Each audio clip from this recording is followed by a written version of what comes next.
नए रंग रूप वाला लॉकडाउन आज सोमवार से देश भर में लागू हो गया है। 12 मई को राष्ट्र के नाम अपने संबोधन में पीएम मोदी ने कहा था कि लॉकडाउन 4 पूरी तरह से नए रंग रूप का होगा और इसमें हम आगे भी बढ़ेंगे और कोरोना से भी लड़ेंगे। सोमवार से लॉकडाउन 4 देश भर में प्रभावी हो गया है क्योंकि तीसरे लॉकडाउन की मियाद रविवार को खत्म हो चुकी है। केंद्र सरकार ने इस बार राज्यों को ज़्यादा अधिकार दिए हैं, जिसकी मांग खासकर गैर भाजपा शासित राज्य लगातार कर रहे थे। अब लॉकडाउन की स्थिति और स्वरूप क्या होगा, इसका फैसला राज्य कर सकेंगे। राज्यों के पास यह भी अधिकार होगा कि वे किस क्षेत्र विशेष को अलग अलग जोन में बांटें। राज्यों को ही लॉकडाउन के पालन कराने की जिम्मेदारी भी दी गई है। केंद्र सरकार ने इस बार पूरे देश को 5 जोनों में बांटा है। अब तक देश में केवल 3 जोन बनाए गए थे। रेड, ग्रीन और ऑरेंज जोन के साथ इस बार 2 नए जोन बनाए गए हैं। ये जोन है बफर जोन और कंटेनमेंट जोन, लेकिन इन सभी क्षेत्रों का निर्धारण राज्य सरकार की जिम्मेदारी होगी और उन्हीं की गाइडलाइंस वहां पर लागू होंगी। नई गाइडलाइंस के मुताबिक रेस्तरां और मिठाई की दुकानें खुल सकेंगी, लेकिन सिर्फ होम डिलीवरी के लिए। इस बार केंद्र सरकार ने दुकान खोलने की रियायत को लेकर राज्यों को ज्यादा अधिकार दिए हैं। गृह मंत्रालय के मुताबिक राज्यों को यह तय करने का अधिकार दिया गया है कि उनके क्षेत्र में कौन सी दुकान खोली जा सकती हैं, कौन सी नहीं। इसमें सैलून और मिठाई जैसी दुकानें भी शामिल हैं। राज्यों से कहा गया है कि कंटेनमेंट जोन को छोड़कर सभी जगह व्यावसायिक गतिविधियों की अनुमति दी जा सकती है।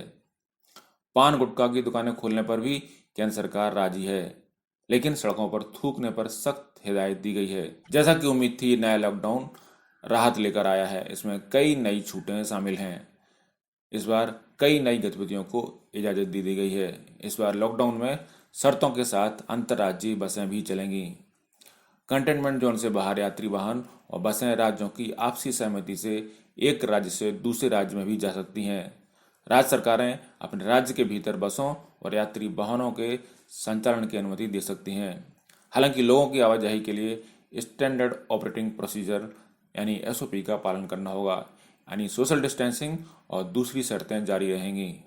गाइडलाइंस के मुताबिक रेड जोन में अब नाई की दुकान, स्पा और सैलून भी सोमवार से खुल सकते हैं। जी हाँ, रेड जोन में भी अब स्पा, सैलून सोमवार से खुल सकते हैं।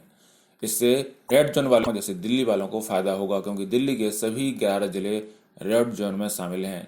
साथ ही ऐसे इलाकों में रिक्शा, ऑटो रिक्शा, टैक्सी और कैब एग्रीगेटर को शर्तों के साथ काम करने की अनुमति दी गई है। इससे लोगों को जरूरी काम के लिए इन सेवाओं का लाभ उठाने की छूट होगी। बड़ी छूट ये भी दी गई है कि रेड जोन में इस बार ई कॉमर्स के लिए सभी प्रकार की होम डिलीवरी की छूट दी गई है। आपको बता दें कि लॉकडाउन 3 में ई कॉमर्स कंपनियों को रेड जोन में सिर्फ जरूरी सामान की आपूर्ति की अनुमति दी गई थी, लेकिन गृह मंत्रालय की ताज़ा गाइडलाइंस में इस बार इसके बारे में कुछ नहीं कहा गया है। यानी इन इलाकों में ई कॉमर्स कंपनियां अब जरूरी और गैर जरूरी सामान सभी प्रकार की आपूर्ति कर सकती हैं।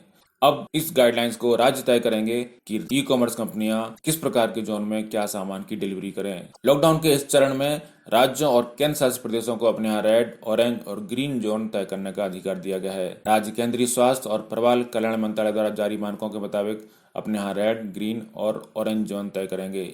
इसके पहले केंद्रीय स्वास्थ्य और परिवार कल्याण मंत्रालय द्वारा ही इन क्षेत्रों को तय किया जा रहा था। गृह मंत्रालय के मुताबिक इस बार खेल परिसर और स्टेडियम भी खोल दिए जाएंगे। यहाँ पर खेलने की अनुमति होगी, लेकिन वहाँ दर्शकों को जाने की अनुमति नहीं होगी, यानी भीड़ वहाँ जुटे इसकी छूट नहीं दी गई है। लेकिन खिलाड़ियों के लिए अच्छी खबर है, क्योंकि खेल परिसर और स्टेडियम खुलने से खिलाड़ी वहाँ जाकर वार्म अप कर सकेंगे। पार्कों पर भी कोई रोक नहीं है। ब्यूरो रिपोर्ट, पत्रकार टीवी।